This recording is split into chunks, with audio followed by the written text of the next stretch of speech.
We aren't going to see your brother, probably, Derek Carr, and we won't see Kirk Cousins. But I do think that we will end up seeing some of the Raiders' backfield again. They got enough of them. Right? I mean, everyone was nervous that Josh was playing in the backfield, but I mean, it's like, I think for running backs, you kind of want to get hit a little bit. You want to get out there. And then Josh McDaniels, as you know, watching the Patriots forever, they use so many different backs in so many different ways. So you got to kind of get a feel for what these guys can do. You know, with White, the young kid from Georgia, like he runs physical. He's going to finish runs. Josh McDaniels says he does it the right way. You know, that's going to be a fun group to watch, all those guys. But then on top of that, you got to find who those other pieces are going to be in the passing game, too, because you got Waller, Renfro, and Devontae Adams. You got to find one more guy that can either be the speed guy over the top, take the top off the coverage, or be like a Swiss Army knife and kind of go where those guys aren't and be able to, you know, play multiple positions. So it's going to be interesting. And the cornerback position is interesting because that's kind of wide open. Josh McDaniels is very interested, I'll say that, in what's going on the defensive side of the ball. Love this. They watch it. They'll watch defense as a team. You know, sometimes, and he's calling guys out. So it's good. It's good because not the best guy or who we all think is going to play. They want guys that can do their job, an old Patriots mantra. Yep. Do your job, right? And they're going to find the best 11 on defense that are going to be in the right place and not give up big plays. They're going to play well in the red zone. It's going to be fun to watch this team, and so you can learn a lot as you go through these preseason games. Same things with the Vikings. They got a lot to do. Well, let's talk a little bit about them because they have new head coach Kevin O'Connell, who comes over from the Rams. I was talking to Justin Jefferson, their wide receiver at training camp this week. The fact that this is the first time he'll have an offensive-minded head coach, and he was beaming about it. He was so excited about it. What do you expect this offense to look like, and how might it evolve? Yeah, I mean, it's going to be similar in system to what they've done in the past, but I think that you can kind of look at Justin Jefferson and then look just right across the street at what Cooper Kupp did, you know, last year and say, maybe we put him in that role and see how many different things he can do. So I can understand why Justin is excited because, man, that's great. I'm going to get a lot of touches. I'm going to get moved around. I'm going to be highlighted in this offense. So, yeah, he's got to be excited. I think for Kevin, you know, there's a lot on his plate now because he wasn't necessarily calling plays with the Rams. Remember, Sean is that guy. Sean McVay is the guy.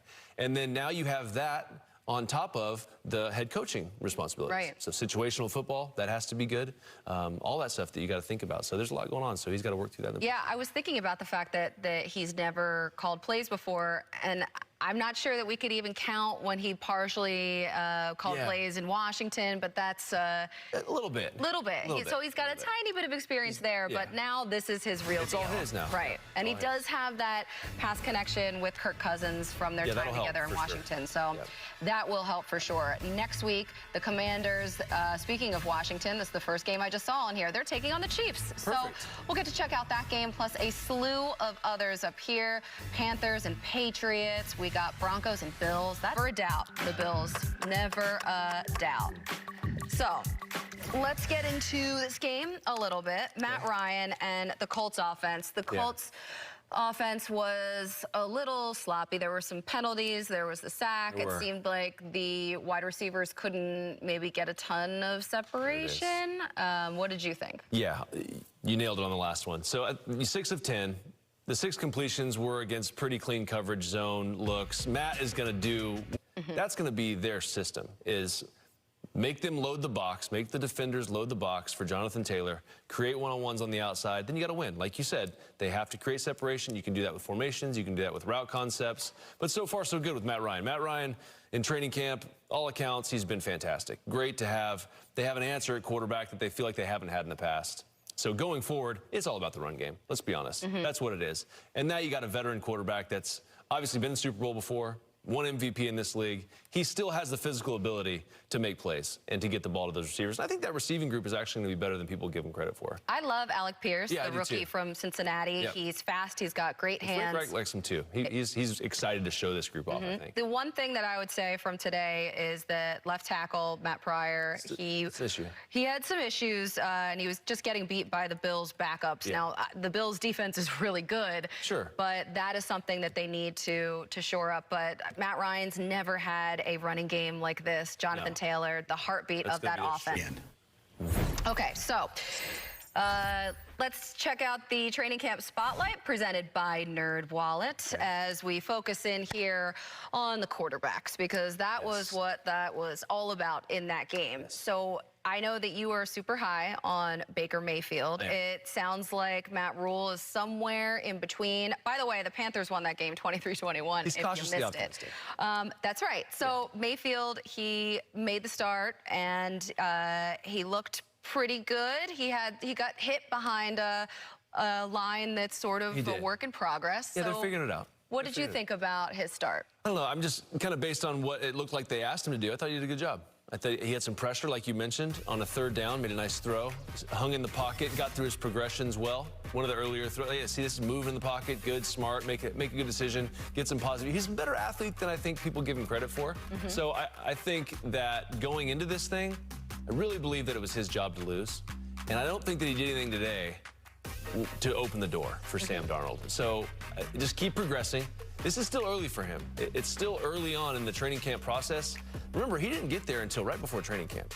That's got to be hard. He didn't go through OTAs, didn't go through mini camp with those guys, so he's still kind of getting a feel. But I think his confidence is contagious, and they'll feed off of that, and he'll start making some throws like we saw today, and he'll make more plays as the preseason goes on. But he's already 4 for 7, 45 yards. You know, had the fumbled snap, had a couple other things that you got to clean up that Matt was alluding to, but I like what I saw so far. I think he's the guy. It's tough because Baker only played 1 series. Darnold played 2. It was such limited action. Not, so we not don't a lot to see, really have a ton of answers at this point. But it was at least good to see them in action. So let's talk about things for the Commanders, shall we? Yes, talk about little Carson Wentz here. He looked good. Yeah? Looks like a veteran, experienced quarterback that makes good decisions, that has above-average athleticism, that can really move a team. So for me, I'm just going to go by what I saw, not by what I saw in Indy or what I saw at the end in Philly. I'm going to give you a clean slate. I think that's what Washington's probably doing for him, right? They're going to do the same thing. And you can only judge him on the last 13 throws that he made today. 10 of them were complete, and he played pretty good. So far, so good for Washington. If you're rooting for Carson Wentz, like I am, I think like everybody is, you want to see him get back on his feet, get to play where he was, playing good football. So it's a good start. It's a good clean slate for him. And actually, he played a clean game today. It was efficient. There were no turnovers. There were also no touchdowns. But he had a lot of short passes, 10 of 13. But he didn't try too hard, and he didn't turn the ball over. He did his job. He did exactly what they asked him to do. Rookie Sam Howell, super fun. I love the love that he's giving out here. I just want to know why he's signing his tweets and then putting a period after Ben, too. There's a lot of punctuation there that maybe isn't necessary. A lot of comments. I'm going to go to BigBen7.com and find out more. All right, I want to find out more about Kenny Pickett and what you thought about his night, because I'm yammering over here the highlights, but I want to know what you think. You're on it. Because you saw exactly what the Steelers fans saw. That was his home stadium. I can't imagine. I was thinking about that while he was playing. I'm like, can you imagine if you got the chance to play in your own college? That's not easy. That takes a lot of courage, timing with your receiver, confidence that you're going to put a good throw out there and not leave it inside, because we've seen that go pick 6 the other way, and now you lose in your home opener. So I mean, that's a lot of pressure, but he handled it all well. It was fun to watch.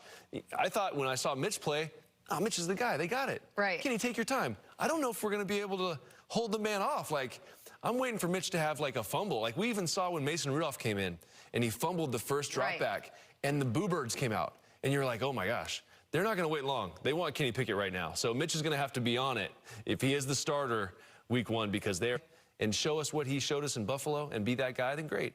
But man, Kenny's ready. Patience is something that is notable in the NFL, especially with quarterback situations. And Pittsburgh is historically a patient team, you know? I thought it was really interesting that a few of the beat writers in Pittsburgh were tweeting about the fact that Pickett looked a lot more confident and crisp in the game than he did in camp. It's interesting. So maybe it's a situation where when the lights are shining brightest, that's a great quality. He steps up, right?